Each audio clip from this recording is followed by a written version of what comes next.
मैत्री to all of you. आज का हमारा टॉपिक होगा एटॉमिक स्पेक्ट्रा ऑफ हाइड्रोजन। अगर हम लोग बात करते हैं यहाँ स्पेक्ट्रा की, तो सबसे पहले हमें इसके लिए ये आइडेंटिफाई करना पड़ेगा कि स्पेक्ट्रोस्कोपी क्या होती है और हम लोग यहाँ पर कितने टाइप का स्पेक्ट्रोस्कोपिक स्पेक्ट्रा पढ़ने वाले हैं।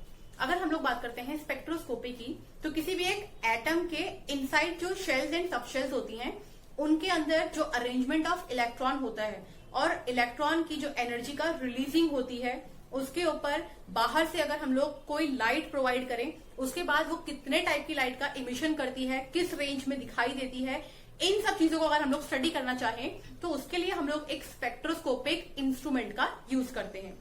तो जिस तरीके से हम लोग बायोलॉजी में एक माइक्रोस्कोप को या इलेक्ट्रॉनिक माइक्रोस्कोप को यूज करते हैं, बिल्कुल वैसे ही हम लोग केमिस्ट्री के अंदर स्पेक्ट्रोस्कोपिक इंस्ट्रूमेंट को यूज करते हैं। अगर हम लोग बात करते हैं स्पेक्ट्रा की, तो जनरली हम लोगों को 11th-12th क्लास के अंदर emission spectra and absorption spectra पढ़ाया जाता है, जहां पर आज हम लोग पढ़ेंगे एब्जॉर्प्शन स्पेक्ट्रा। किस तरीके से जनरेट होता है एब्जॉर्प्शन स्पेक्ट्रा? जब भी हम लोग कभी सनलाइट को पास करते हैं किसी भी एक सब्सटेंस के वेपर से, तो अगर हम लोग वेपर से यानी कि लिक्विड फॉर्म में वो सब्सटेंस होंगे, उनसे हम लोग सनलाइट को पास करा रहे हैं, तो जब सनलाइट पास होगी तो जैसे हम लोगों को जनरली रेनबो दिखाई देता है डिफरेंट कलर में, ऐसे ही उस सब्सटेंस से उस लाइट के पास होने के बाद वो सनलाइट 7 कलर्स में डिवाइड हो जाएगी, या फिर वो उससे ज्यादा कलर में या उससे कम कलर्स में भी डिफ्रेंशिएट हो सकती है, डिपेंड करता है वो किस रीजन के अंदर है। इस तरीके से वहां पर जब डिफरेंट कलर जनरेट होंगे तो वो डार्क लाइन को प्रोड्यूस करेंगे, और हमें पता है कि अगर हम लोग उन डार्क लाइन को किसी प्रिज्म में से रिलीज करते हैं तो वो वापस से कन्वर्ट हो जाते हैं व्हाइट लाइट में। ऐसा हम लोगों ने प्रैक्टिकल हमारी छोटी क्लासेस के अंदर किया हुआ है, जहां पर हम लोग दो प्रिज्म को, एक प्रिज्म को सीधा रख के एक प्रिज्म को उल्टा रख के व्हाइट लाइट को कन्वर्ट करते हैं 7 कलर्स में, एंड देन 7 कलर्स को कन्वर्ट करते हैं व्हाइट लाइट में। तो ये भी एक टाइप का एब्जॉर्प्शन स्पेक्ट्रा होता है। तो इसी टाइप का स्पेक्ट्रा हम लोगों ने ट्राई किया है हाइड्रोजन के ऊपर, जिससे हम लोगों को डिफरेंट टाइप की सीरीज मिली है, जिनके ऊपर न्यूमेरिकल आता है हमारी 11th क्लास के अंदर। अगर हम लोग बात करते हैं हाइड्रोजन एटम के इनसाइड में किस तरीके से शेल्स जनरेट हैं, तो यहां पर आपने देखना है n=1। हम लोग यहाँ पर n=0 से स्टार्टिंग नहीं करेंगे, हम लोग स्टार्टिंग करेंगे n=1 से। इसका रीजन यह है कि n=0 जो रहेगा वो न्यूक्लियस रहेगा, और कभी भी जो एब्जॉर्प्शन स्पेक्ट्रा होगा वो न्यूक्लियस तक नहीं पहुंचेगा, वो लास्ट लेयर तक पहुंचेगा, जो कि रहेगी n=1। और मैक्सिमम यहाँ पर लेयर्स रहेंगी n=इनफाइनाइट। इनफाइनाइट मतलब जिनको हम लोग काउंट नहीं कर सकते हैं। तो यहाँ पर मैंने n=7 तक ड्रॉ किया है, उसके बाद n=इनफाइनाइट ड्रॉ किया है।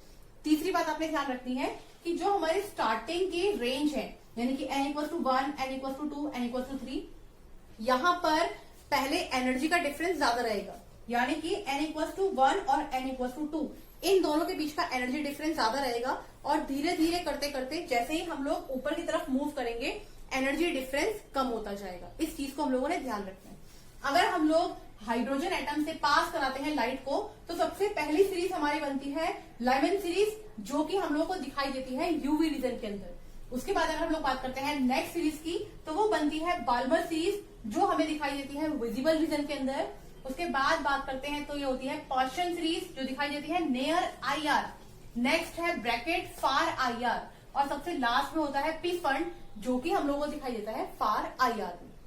अब हाइड्रोजन स्पेक्ट्रम से क्वेश्चन कुछ इस तरीके से आते हैं कि फॉर एग्जाम्पल उन्होंने पूछ लिया कि ब्रैकेट सीरीज बताओ किस रीजन के अंदर दिखाई देती है।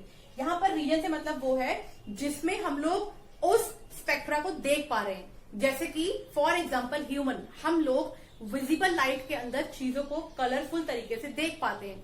वही अगर हम लोग बात करते हैं कुछ species, for example dog, for example cat, जिनको ब्लैक एंड व्हाइट दिखाई देता है, वो विजिबल रीजन में नहीं देख करके दूसरे रीजन में अपने ऑब्जेक्ट्स को देख सकते हैं। तो इस तरीके से रीजन बटे हैं हर एक स्पीशीज के लिए, जिसके अंदर वो लोग देख पाते हैं अपने आसपास के ऑब्जेक्ट को।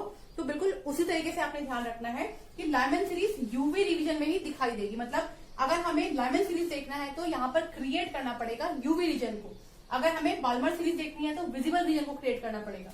ऐसे ही अगर पीफेंड या ब्रैकेट देखना है तो फार IR रीजन को क्रिएट करना पड़ेगा। तो उन पर्टिकुलर लाइट के अंदर ही ये रीजन हम लोगों को दिखाई देंगे। तो पहला क्वेश्चन कि कौन सी सीरीज किस रीजन के अंदर दिखाई देती है, 1 मार्क्स में पूछा जाता है। इसके अलावा यहाँ पर एक क्वेश्चन आता है रिडबर्ग फॉर्मूला, जो कि रिलेटेड है हमारे बोहर्स मॉडल से, जिसको मैंने आप लोगों को वीडियोस के अंदर पढ़ाया था। अगर आप चाहें तो उसका लिंक मैंने डिस्क्रिप्शन में दिया है, आप उसे वहां से चेक कर सकते हैं। तो ये है हमारे atomic spectra for hydrogen atom. तो आज के लिए इतना ही, थैंक यू।